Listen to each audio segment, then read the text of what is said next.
Hello and welcome to the Thursday edition of the RotoWire Fantasy Basketball Podcast. I'm your host, Kieran Sprecher. I'm joined by fantasy basketball guru Adam King. Today we'll be answering everybody's fantasy basketball related questions. So if you haven't already, please throw your questions in the chat and we'll try to get to all of them before the show is over. Before we begin with the viewer questions, Adam, I just want to talk about Collin Murray-Boyles real quick. Jakob Poeltl's back, appears to be cooked. He's heading back to Toronto, getting shut down once again. Seems like the third or fourth time at this point in the season. Collin Murray-Boyles was starting, producing pretty well. Yet another rookie in this rookie class to absolutely exceed expectations thus far in their career. But now he's also on the injury report, and Sandro Mamu has stepped in. Are we worried about Collin Murray-Boyles? It seems like it's a day-to-day injury, and if you're not worried about him, do you think that he has rest of season value? Yeah. It's sort of a recurring injury. It was something he was dealing with prior to the injury, I suppose. This is not a new thing. So, look, they may be a little bit cautious and give him a couple of games off here, but given the Jakob Poeltl news that he is off to see a specialist and that sort of thing, that to me says that he's not coming back anytime soon, or maybe after the All-Star break, I would expect.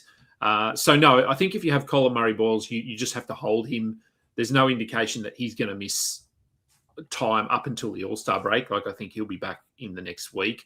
Mamu Kelishvili has been really good as well. So I think both of them are worth rostering at the moment. And then, I think in terms of rest of season value, it comes down to Jakob Poeltl's availability. But at the moment, I do see a path to Collin Murray-Boyles having value for the rest of the season. Yep, totally agree. And it's also worth mentioning that, RJ Barrett has missed a string of games too. So that's also adding to, more usage for Collin Murray-Boyles, even though Murray-Boyles has slid into that center spot. He's playing center in place of Jakob Poeltl. All right, before we get to the questions in the chat, I had a couple people reach out on Twitter, Adam. Birday says, what's a good deal for Jaden McDaniels? He is looking to either move he's willing to move multiple players to acquire Jaden McDaniels, and the pool of players that he has to choose from are Jaime Jaquez, Asar Thompson, Moussa Diabate, Ayo Dosunmu, and Ryan Kalkbrenner. He's wondering if that's going to be enough. Would you be willing to part with Jaden McDaniels for any collection of those players?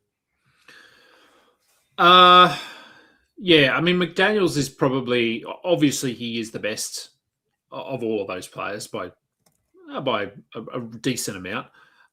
Who would I look at? Probably, I mean, a little bit comes down to build and depth of the league and all that sort of stuff. Jaquez has been pretty good this year, fairly consistent off the bench. Injuries have helped him, or injuries to other players have helped him. Asar Thompson is very build specific. So if you don't need points and threes, then he's been really good because he's getting defensive stats, he's getting rebounds, he's scoring relatively efficiently. But if you need points and threes, he doesn't do that. So he hurts you in that area. Kalkbrenner has sort of hit a bit of a wall, and Diabate is benefiting from that.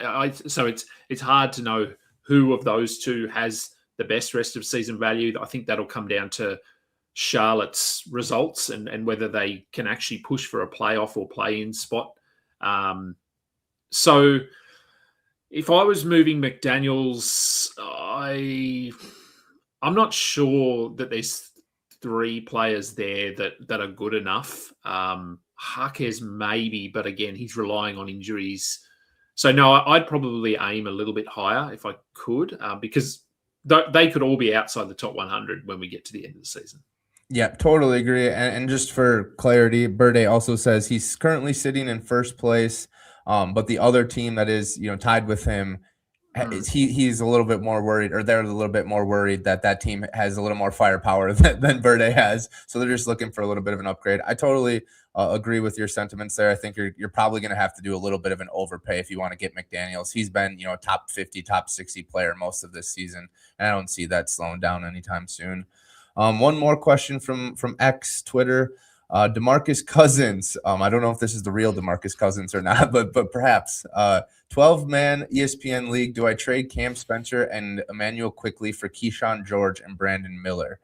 Let's just start with that first question. Cam Spencer and Emmanuel Quickley or Kyshawn George and Brandon Miller? Which side would you rather be on? The Miller one. Yeah. Are you worried about Miller's injuries at all?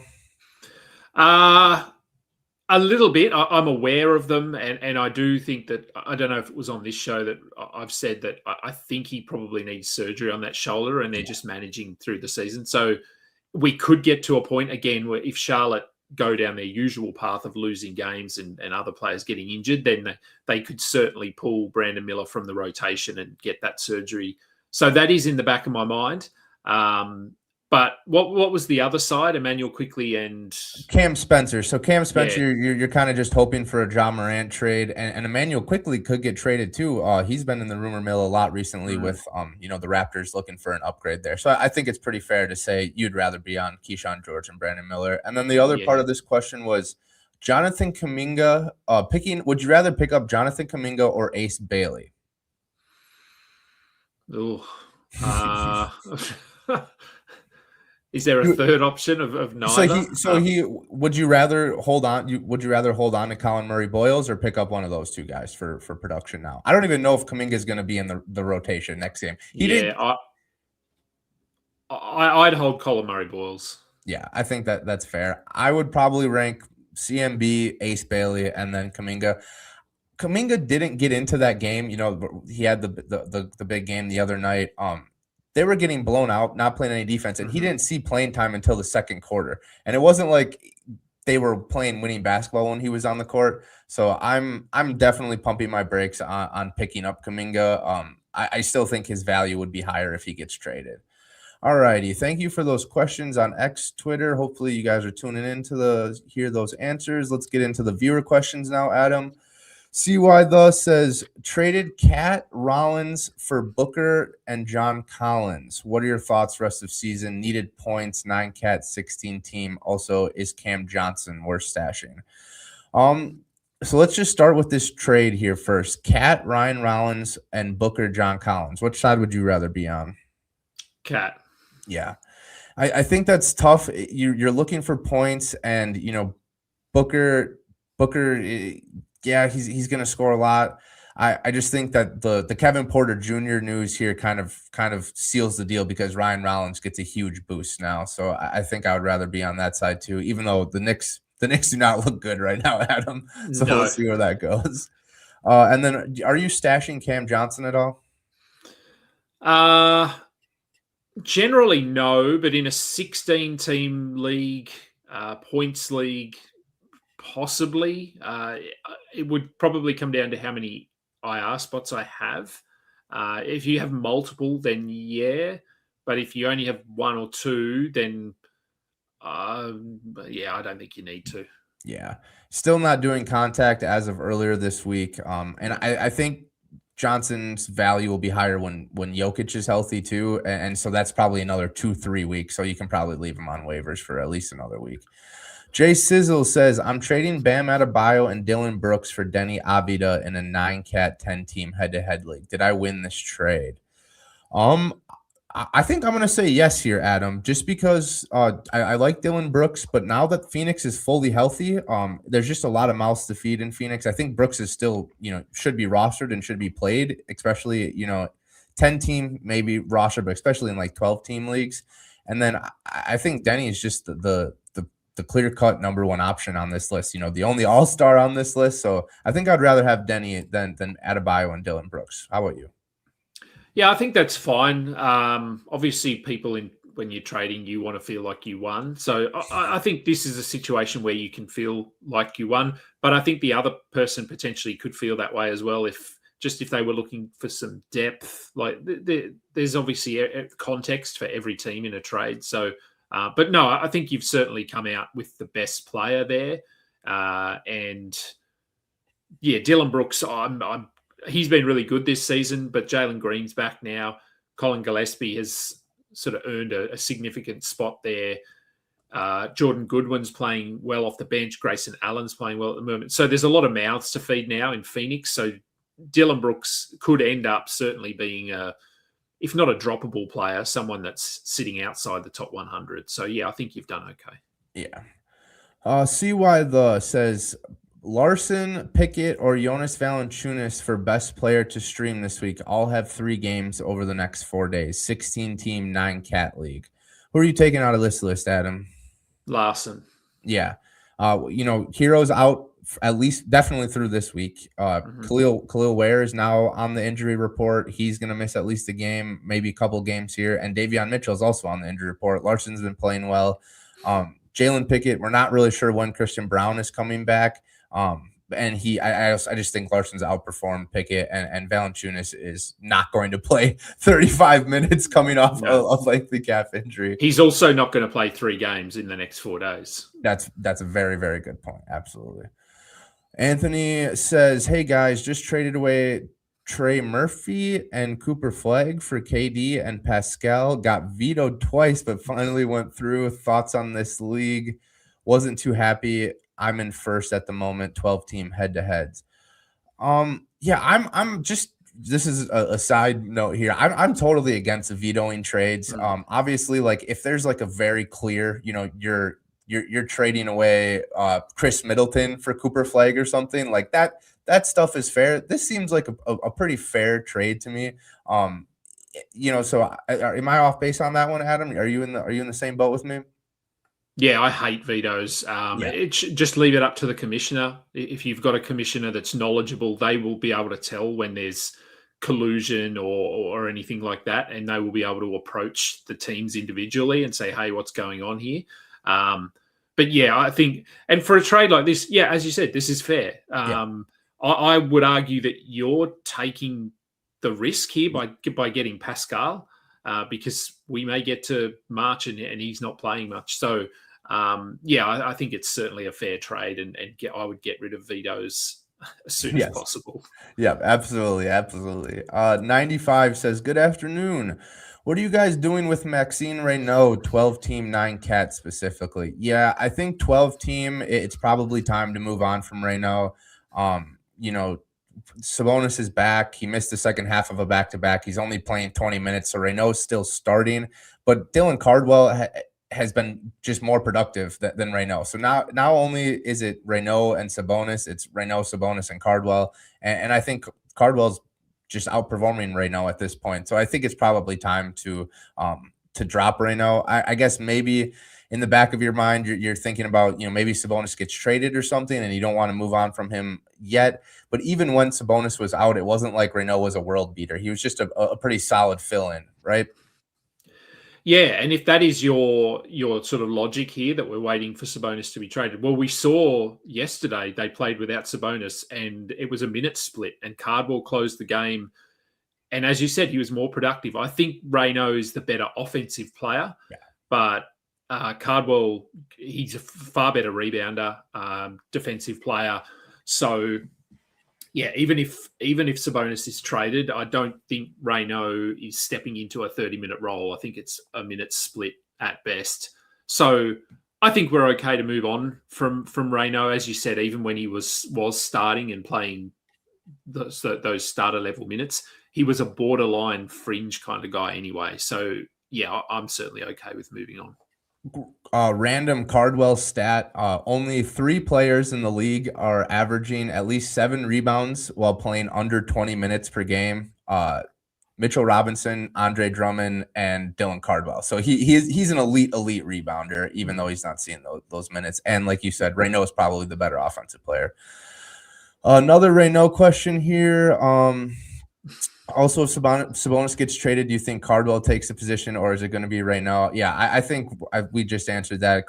We're probably more on Cardwell than Raynaud. And then Egor Demin. People are going to make me say his name every show, Adam. So hopefully I'm still pronouncing it correctly. Are we dropping Egor in a 12-team 9-cat league? I think depends on your standings. If you're towards the bottom, I think you're okay to move on from him. But if you're right up the top and you're in a position to treat him like a stash, then I'd be okay just holding on to him. I'm not convinced that we get to a point where he is just starting and playing 30 minutes a night, just knowing how Brooklyn function. But I know he has been in a bit of a slump recently as well. So I think you're okay to hold on to him, but only if you can absorb, obviously, the down games that we've had in the last week to 2 weeks. Yep, and you've said it multiple times with Derek Queen too, right? Like sometimes these rookies are just going to get phased out of the rotation on any given night, and that's kind of been the case for Egor. 21 minutes the last game, sat out the second night of a back-to-back, played 22 minutes the front end of that, and then 19 minutes before. So he hasn't played, starter level minutes in quite a long time. Over a week now. So I think it's still worth holding, and you got to just kind of ride the wave with those rookies. Yeah. Wemby says, another Cardwell question, Cardwell or Cisse? Oh, this is actually a good one, and a question that I've had to ask myself in a few leagues. So in a 14-team league, I had this exact decision to make. I need to stream in blocks and rebounds, and I went with Cardwell, and I was pretty happy with that yesterday. Cisse, I think he's probable now. I think he's been upgraded to probable for tonight. Daniel Gafford is out again. So on the surface, Cisse is going to play, and Dwight Powell's still there for whatever reason. But I'm pretty sure Cisse is on a two-way, so he has limited games remaining. Mm-hmm. Now, obviously, the Mavericks could modify that contract so that it's a full-time contract. I don't know if Cardwell is on a two-way or whether he's on a regular contract. Have you got that there? Yep, Cardwell is on a two-way as well. He is as well. Okay, so both are on two. So you have to keep that in mind with both of these guys then, that they're going to be potentially missing games. I think as soon as Gafford comes back, Cisse probably misses a few games.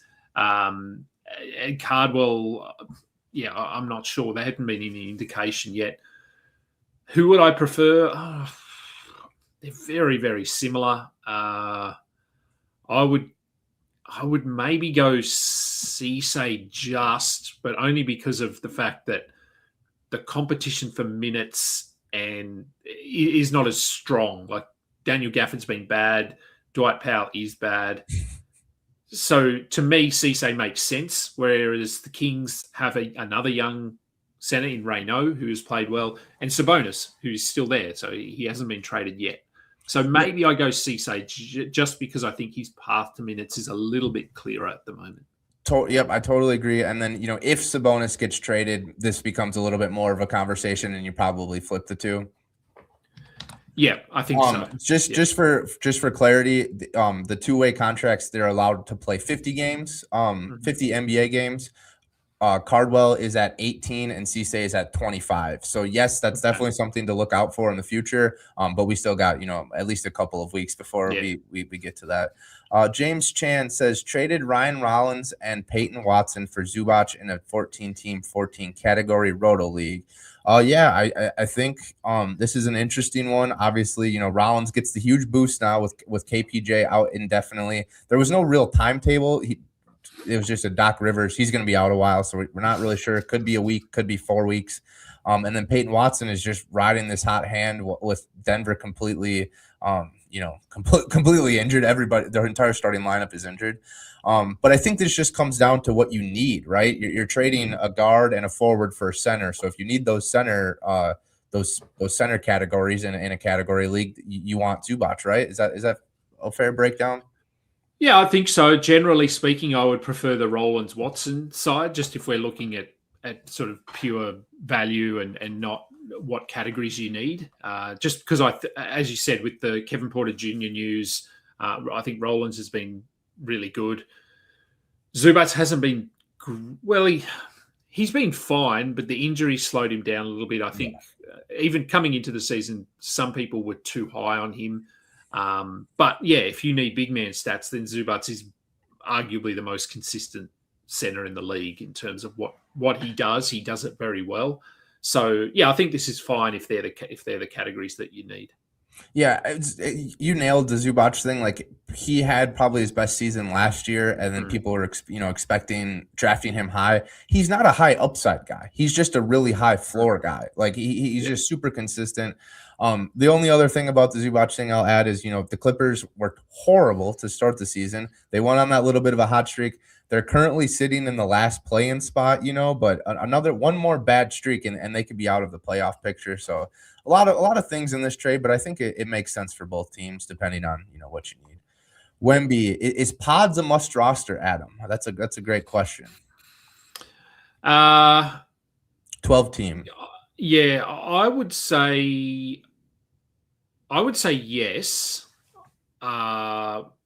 Yeah, I think he is at the moment. I think the game that the Warriors played, or whenever that was, 2 days ago, is not a game you want to look at and go, hey, this is what these like. They were smashed. This was not even close.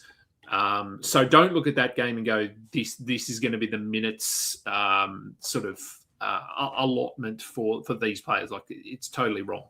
But yes, I do think he is. I think he will be, and we've seen this from Podziemski over the last 2 years. He ramps up quite well towards the back end of the season. He figures things out late. So I think he is a must roster player. In answer to the second part of that question, offering Rollins and Pods for a men. Look, I think you could offer that. That is selling high on Podziemski, on someone sort of assuming that he's going to step into this big role, which he certainly could. So yeah, I think that'd be an okay offer if you want to get a Man Thompson. Yeah, I would much rather have Pods than Jonathan Kuminga. I'll just leave it at that. Yeah. Tony Fitt says, "Good afternoon, guys. Is PJ Washington a must roster? 10-team head to head." I'm gonna say probably not in a 10-team league. What about you, Adam? I think borderline in a 10-team league. Probably comes down a little bit to Daniel Gafford's availability. Because if he's not available, I know they have Cisse and Dwight Powell there, but PJ Washington can spend a bit of time as a small ball center, so that probably helps him. So yeah, I'll say borderline. I think because he's injured. I mean, is he back anytime soon? He's back. He's cleared to play, but he hasn't. He's only had one appearance in the last 8 games, so I would assume that he would be a little bit limited. Yeah, I agree. Borderline. Definitely a player that should be on your radar. Would you rather have Naji Marshall or PJ Washington? Well, at the moment, Naji, because he's playing and he's playing big minutes. Rest of season, if we're assuming both players are healthy, rest of season, probably PJ. Okay. But I also think that PJ is the more likely of the two players to be rested, managed sort of thing down the stretch, where I think they'll just let Naji Marshall go for it. Totally agree. I was more on the Naji side, but I think you laid it out fairly, and I agree with that. Mala says 8-team head-to-head, 9 category. Who would you rather have rest of season? Jarrett Allen, DeAndre Ayton, Isaiah Hartenstein, or Mark Williams? So a center question here. Which one of these bigs would you rather have rest of season, Adam?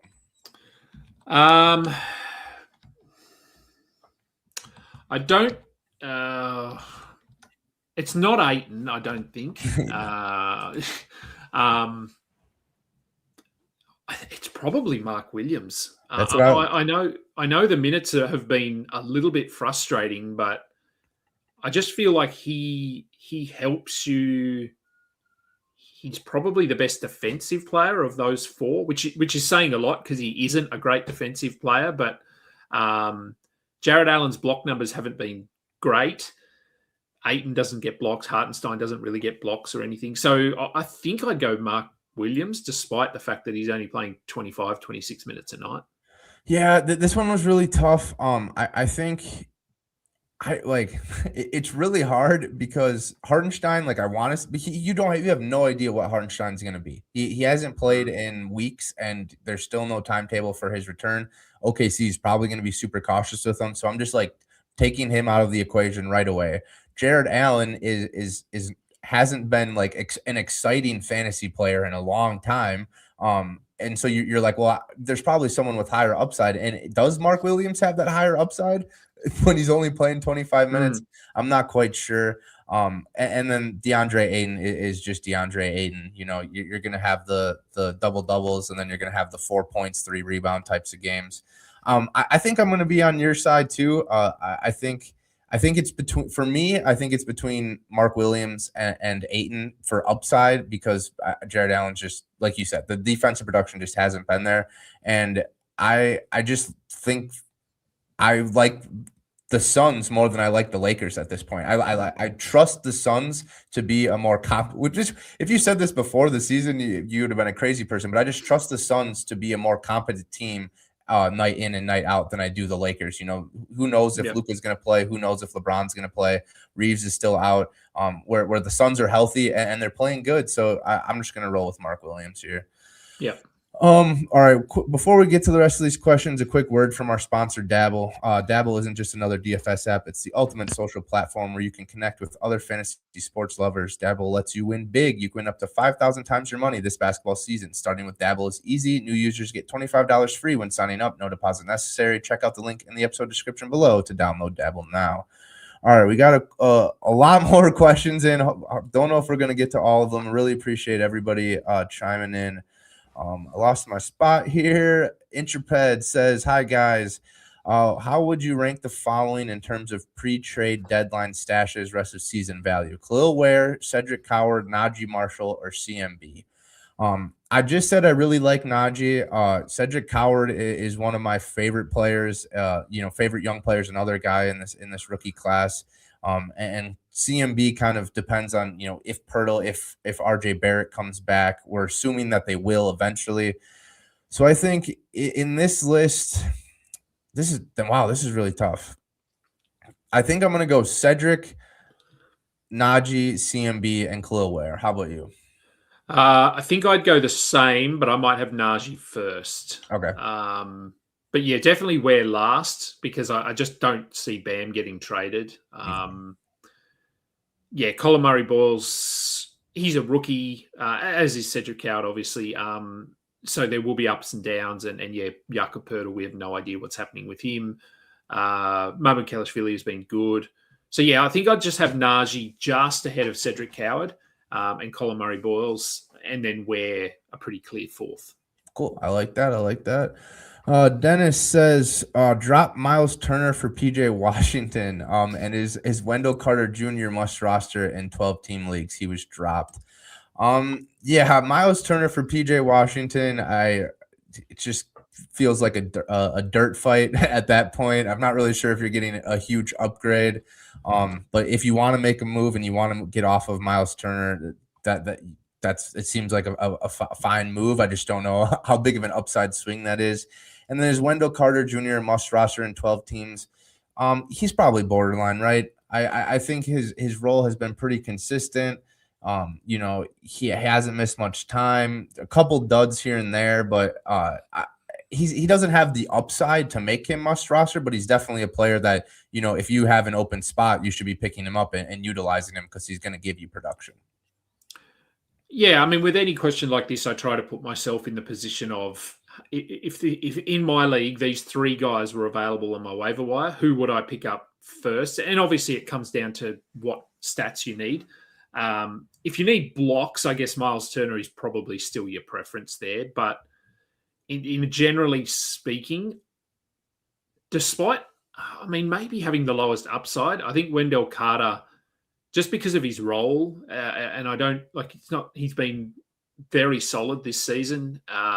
So I think in answer to that question, he probably should be rostered in most 12-team leagues. It doesn't mean he has to be rostered on your team, but should be rostered. And then upgrading, Turner for Washington, it's fine. Again, if Turner to me now is really just blocks. If you don't need blocks, you can probably move on from him. I think he's upgraded to probable for tomorrow. He missed yesterday with an ankle or something. So, I think it's an okay upgrade, if you want to call it an upgrade, but both of them are top 100 range. Yeah. Ghost says, I saw the midseason draft video where Devin Booker went in the first round. Is he still first round value, even if the numbers say otherwise? I think this was the draft that you hosted, Adam. Yeah, it was. Yeah. Yes, he did go in the first round. I was surprised. I didn't really. I don't think he is a first round player, especially with Jalen Green coming back. Again, certain punt builds, yes, maybe, but yeah, I don't think he's a first rounder. No, I don't. I think has he been top? I want to say he's been top 30 or 40 this season. Like he hasn't been. Yeah, I think 30 or 40 on the Great. season, and then recently like almost barely top 50. Yeah, so he's. I mean, depends on your settings, but 9 cat leagues. Yeah, even worse, top 80. But I mean, he helps you where he helps you. He helps you in points. His threes are actually not as positive as you would think, and that is because the rest of the league shoots threes now. So, yeah, no, he's certainly not. To me, he's not a first round player. I would rather have Jamal Murray over him if we're sort of comparing, because I have both of them on one of my teams, and Jamal Murray has certainly been far better. Okay, that's very interesting. 10 years ago, I was playing 2K, 16, and I had Devin Booker and Jamal Murray on my play team. So those two are in the same conversation's fun for me. Daniel says, is Walter Clayton going to be a good dynasty guy, or is it too hard to say yet? I don't think you're in any dynasty leagues, are you, Adam? So I'll take. I am in some dynasty leagues, and I actually drafted Walter Clayton in two of the three of them this season because I thought that I just thought he had a good college career, and playing for Utah, I thought there was a situation where he would be in the rotation. I didn't expect the Keontae George breakout, so that's sort of put a bit of a dampener on Clayton. But in saying that, he's been thereabouts over the last few weeks. How could you not see the Keontae George breakout coming, Adam? The guy that got benched for Isaiah Collier last year? Come on. No, absolutely. I think my opinion on Walter Clayton being a dynasty guy, I think he's like you said, in Utah, he's the perfect guy to, when he gets that runway, right? You hold him in dynasty, obviously, and then when he gets that stretch of, a month or a couple of weeks of really good play, you try to sell high on him. I don't trust anything. I don't even trust Keontae George as like, if you have him in dynasty, that's a good player to have in dynasty, but I wouldn't be like, this is going to be my point guard for the next, 6 years in this dynasty league. I think Clayton is going to get his opportunity, and when he does, you just try to sell high on that. Peyton Watson or PJ Washington. This is another interesting PJ Washington question. I think I'd rather be on PJ Washington rest of season, but for the next week or two, I would rather be Peyton Watson. How about you? Yeah, it's close. It's hard to know because we assume that Peyton Watson is going to regress, but we've sort of been assuming that for 2 months, and it hasn't happened. And the offensive breakout for him has been pretty phenomenal to watch as well. So I think maybe it's PJ, but if it's not that far apart if we want to consider their flaws. And I think Peyton Watson, as we've seen, has higher upside. So I think you could make a case for both of them here. Personally, I would probably just continue to ride Peyton Watson. Yeah, I think that's fair. And, Jokic is a smart guy. He's not sitting there watching Peyton Watson ball out and thinking of, I can't wait for this guy not to play. He's just thinking about ways to get him involved. So, yeah, obviously Peyton's going to regress when they're fully healthy, but he's still going to have a role. But, yeah, I think we'll go Peyton Watson on that one. Cisse or Collin Murray-Boyles, I don't know if we answered this one specifically, but we've talked about these two players a lot here. So who are you taking in this one? I'll go with Collin Murray-Boyles at the moment just because he's on a regular contract and Cisse, so there's going to be missed games. I know Murray-Boyles is injured at the moment, but hopefully this thumb thing is not going to cost him too many games. So I'll go with Collin Murray-Boyles at the moment. But obviously if Jakob Poeltl comes back, that probably changes. Totally agree. Matt says Kawhi may play tonight. If he doesn't, I have a full lineup playing. But if he does, can you choose to bench Aaron Gordon, Naj Reid, PJ Washington, Najee Marshall, Wendell Carter, Anthony Black, and Norman Powell? Who to bench? So if Kawhi plays tonight, if he doesn't play tonight, you need to pick one of these players. Yeah, I think it's if Kawhi plays, he needs to Okay. bench someone. Yeah, so Suggs is questionable. He got ruled out. He got ruled out. He got ruled out. No, he did get. Okay, so not Anthony Black, not Norm Powell. No. And Rudy Gobert, or not Rudy Gobert, Julius Randle is questionable, I think. He is. Yep. So Naj Reid may start. I want to say it's got to be Washington just because he'll probably be limited. I guess no. Washington's most recent absence was just a personal absence. Before he was dealing with an ankle injury, so maybe he's fully fine and he'll play a full allotment of minutes. This one's tough. I feel like my initial reaction is PJ Washington, and then my head is telling me probably Wendell. Yeah, I think who do the Magic play tonight? They play Charlotte, so that could be a good game for Wendell actually. And Dallas has Golden State, so those are both kind of juicy matchups. Yeah, and if against Golden State, teams tend to go small. So that sort of helps someone like a PJ because he could play at center. And normally you'd cut your losses and say you don't want to start two Mavericks, but against the Golden State team that doesn't have Jimmy Butler, there's probably going to be a lot of points scored in that one. Yeah, I think it's probably. These are situations we're faced with all the time where you've got to make a call, and sometimes you get it right, sometimes you don't. So as I said, not Norm Powell, not Anthony Black. I would definitely have those two guys in your rotation. Naz Reid, especially if Julius Randle is ruled out, I would have him in my lineup. So it comes down to Aaron Gordon, Washington, Najee, Wendell. Wendell probably has the lowest ceiling if we want to, he is who he is. So yeah, maybe it's Wendell Carter. It's hard for me to split those guys. Maybe have a look at the categories that you need for the remainder of the week and run with one of them based on that. Totally agree.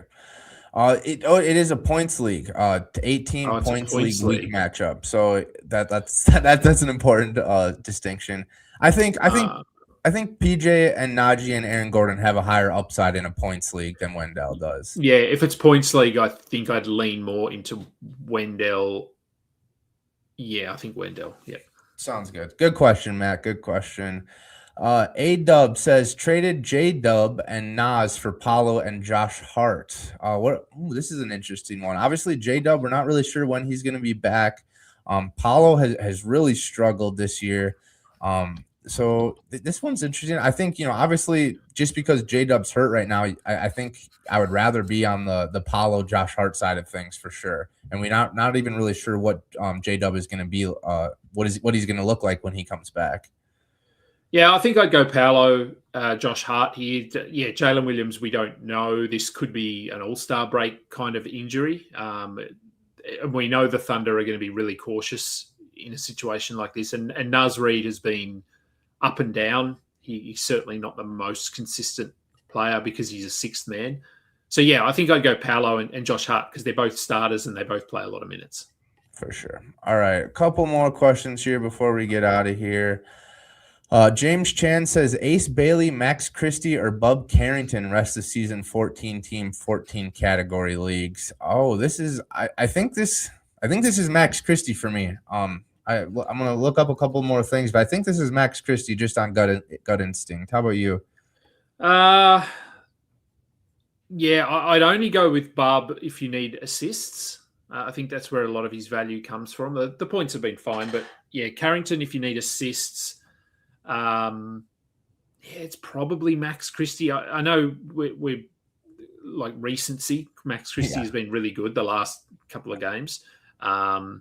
he is really just points and threes. Ace Bailey's nothing. So, yeah, maybe it's Max Christie. I mean, this could be a situation, just pick one of them, and if you have to move on. To me, they're all kind of stream level players. 14 team maybe makes it a little bit different, but I don't. There's no clear name here for me, but Max Christie probably has the leg up, I suppose, because of his minutes and what he's been doing. Yep, like you said, recency bias. Christie's coming off the 8 made threes game, 26 points. But over his last 11 games, Christie's averaging 17 points, 4 boards, 3 assists, shooting 51% from the field. And as a starter this season, he's been pretty consistent too. 14 points, 4 rebounds, 3 assists. But yeah, I think they're all streaming candidates. So I wouldn't, I could answer this question differently next week, especially if Chris Middleton gets traded or someone gets traded out of Washington. All right. One more question here from James. Should I try to trade Brandon Miller away, and who can I target for him? Like you said earlier in the show, Adam, you think that Miller probably needs to have surgery. I think that's pretty consensus feeling around Miller's situation, but he's probably going to play through it from now. I think this just comes down to whether or not you think the Hornets are going to be in the playoff picture. If the Hornets are in the playoff picture, I think Brandon Miller, you're going to want Brandon Miller on your team, but they're currently 4 games out of the final play-in spot, and the Hawks may struggle, the Bulls may struggle, maybe the Bucks trade Giannis, who knows, and maybe the Hornets can slide in, but I think the Hornets have a lot of work to do to get back into playoff consideration. So Miller getting shut down is a very high likelihood. Is it? Yeah, I think there's certainly probably 50-50 at the moment. So if you want to try and trade him, it's hypothetically, it's a good time. He's been very good over the last week. He's like top 40, I think from memory, top 40, top 50 over the last week. So that's what I'd be aiming for in a trade. I wouldn't just move him because, hey, I think this guy is going to be shut down, so I'll take anyone. Yeah. I would move him for a top 60 player. Anything below that, I think you just take the risk on Brandon Miller. Would you rather have Brandon Miller or Norman Powell the rest of the season? Norman Powell. Yeah, I think so too. So maybe that's a good option. So I do want to, before we end the show, I do want to just clarify Matt's question here. His question was, should he leave Kawhi Leonard in his starting lineup? Because Kawhi is listed as questionable, and the Clippers don't play until 10 p.m. Eastern tonight. Okay. So that's the big part of this question for Matt. So he's wondering if he should leave Kawhi in and take the chance that he gets cleared, or if he should just bench him and start one of those other guys. Let me see if I can find that other list. And so, yeah, Aaron Gordon, Nas, PJ Washington, Naji Marshall, Wendell Carter, Anthony Black, and Norman Powell. It's fantasy sports gambling for a reason, right? You want Kawhi Leonard in your lineup, right? I think I'm going to take that risk.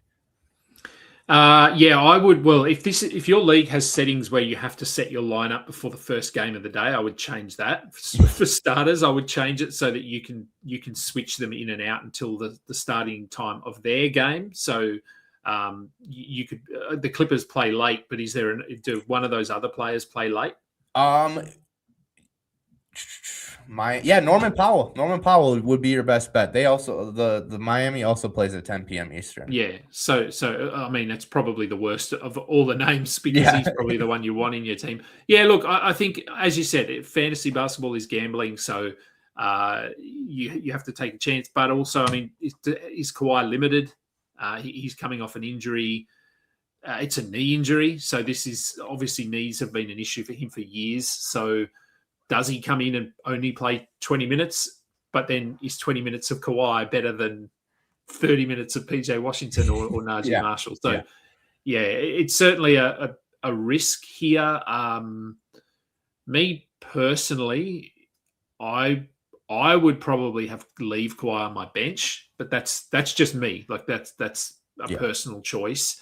If you are a little bit more of a gambler and a risk taker, then I think taking a chance on Kawhi, I think he probably does play, given the upgrade here, but I'm just not sure how many minutes he plays. Yep, totally agree. And Matt, you can just stay locked in on RotoWire's updates throughout the evening and check in occasionally to see if Kawhi is going to play or if he's going to be limited at all. I would agree with Adam, and it seems like when a star player like that misses multiple games and then they get that questionable tag, it seems like they're trending in the right direction. It's just like how warm-ups go and that sort of thing. So just stay tuned into RotoWire. Appreciate all the questions in the chat, everybody. If I didn't answer your question and you still want it answered, you can reach out to me on Twitter or X, Sprecher at Sprecher RW. You can just tag me in a tweet and answer your question, and I'll try to answer it.